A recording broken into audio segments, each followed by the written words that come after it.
करें इनकी कहानी को भी, ताकि आपको इंस्पायर कर सके और आपके टीम को इंस्पायर कर सके।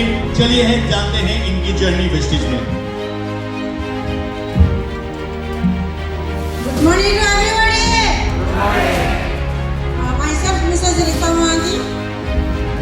2008 रे ମୁଁ ଆସିଥିଲି वेस्टेज को।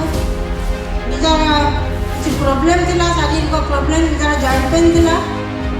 ଆଉ ମୋତେ ଯେ ଏଠିକି ଆଣିଥିଲେ ତଳୁ ଆଣିକି ଷ୍ଟେଜରେ ଠିଆ କରିବା ଶିଖେଇଥିଲେ ମୋର ଗ୍ରେଟ୍ ଅପ୍ଲାଇ ମୋର ଜୟ ମିଷ୍ଟର ସୁଦର୍ଶନ ମହାନ୍ତି।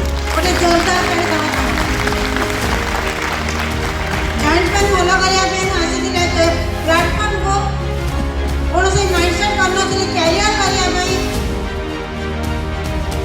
ତାର 9 ମାସ ଲାଗିଯାଇଥିଲା ମୋତେ ଭଲ ହେବା ପାଇଁ। ତେଣୁ 9 ମାସ ପରେ ମୁଁ ସମ୍ପୂର୍ଣ୍ଣ ଭଲ ହେଇଗଲି। ମାଇଣ୍ଡସେଟ୍ କରିଥିଲି ଯଦି ହଜାର ହଜାର ଲୋକ ଏଠି କ୍ୟାରିୟର କରିକି ସକ୍ସେସ୍ ହେଇଛନ୍ତି, ହ୍ୱାଇ ନଟ୍ ମୁଁ କାହିଁକି କରିପାରିବି? ଭଗବାନ ମୋ ଭିତରେ କ'ଣ କମି ଦେଇଛନ୍ତି ନିଜକୁ କୋଶ୍ଚିନ୍ କରିଥିଲି। ଏଜ୍ ଥିଲା 50 ଇୟର୍ସ, ଯେତେବେଳେ କ୍ୟାରିୟର କରିବାର ଏଜ୍ ଅଲରେଡ଼ି ଟପି ଯାଇଥିଲା। ଆଜି ତ 46 years old. Sir age age number, sir age age number. କୌଣସି ଏଜ୍ର ବାହାନା କରନ୍ତୁନି। ମାଇଣ୍ଡସେଟ୍ କଲେ 100% ଲାଇଫରେ ଆପଣମାନେ ସକ୍ସେସ୍ ପାଇବେ। ଏସା ନ believe in yourself is the first key of success. ଯଦି ନିଜ ଉପରେ ବିଶ୍ୱାସ ଅଛି ନା, ଦୁନିଆର କୌଣସି ଶକ୍ତି ଆପଣମାନଙ୍କୁ ଅଟକାଇ ପାରିବନି। ସେ ଜିନିଷ ମୁଁ ମୋ ଉପରେ ଇମ୍ପ୍ଲିମେଣ୍ଟ କରିଥିଲି। ସେ ସ୍ୱପ୍ନ ଥାଏ ଯଦି କ୍ୟାରିୟର କରିବି ଗାଡ଼ିଟା ତ ଦରକାର, କାରଣ ଅଟୋରେ ରିକ୍ସାରେ କ୍ୟାରିୟର କରିବା ବହୁତ ଡିଫିକଲ୍ଟ ହେଉଥାଏ। ଲ୍ୟାପଟପ୍ ପ୍ରୋଜେକ୍ଟର ଟେକିକି ନେବା ଭାରି କଷ୍ଟ ହେଉଥାଏ।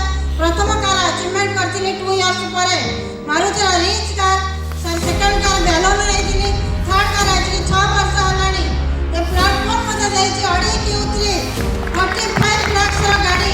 ଆଜି ମୁଁ ମେଣ୍ଟେନ୍ କରିଛି। ଆଜି ସମ୍ଭବ ହେଇଛି only for wastage platform. Sir ନା sir? Sir are you ready? Sir ଆପଣମାନଙ୍କର ଡ୍ରିମ୍ ଅଛି? ସାର୍ ଆପଣମାନଙ୍କର ଡ୍ରିମ୍ ଅଛି? ସାର୍ ସେଇ ଡ୍ରିମ୍ ଦେଖିଥିଲି ଫରେନ୍ ଡ୍ରିମ୍ ଯିବି, 9ଟା ଫରେନ୍ କଣ୍ଟ୍ରି ବୁଲିକି ଆସି ସାରିଛି। ସାର୍ ଆପଣମାନଙ୍କର ସ୍ୱପ୍ନ ନାହିଁ?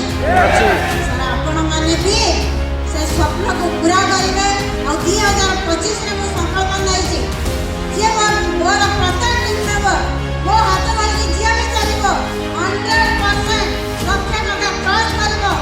ଅନୁଯାୟୀ କାମ କରିବା, କଷ୍ଟ କରିବା, ମେହନତ କରିବା, ମାଇଣ୍ଡସେଟ୍ କରିବା, ଲାଇଫରେ ଆମେ ସକ୍ସେସ୍ ହେବା। ଜୀବନରେ ଲୋକ ସାଲ୍ୟୁଟ୍ ମାରିବେ। ସେମିତି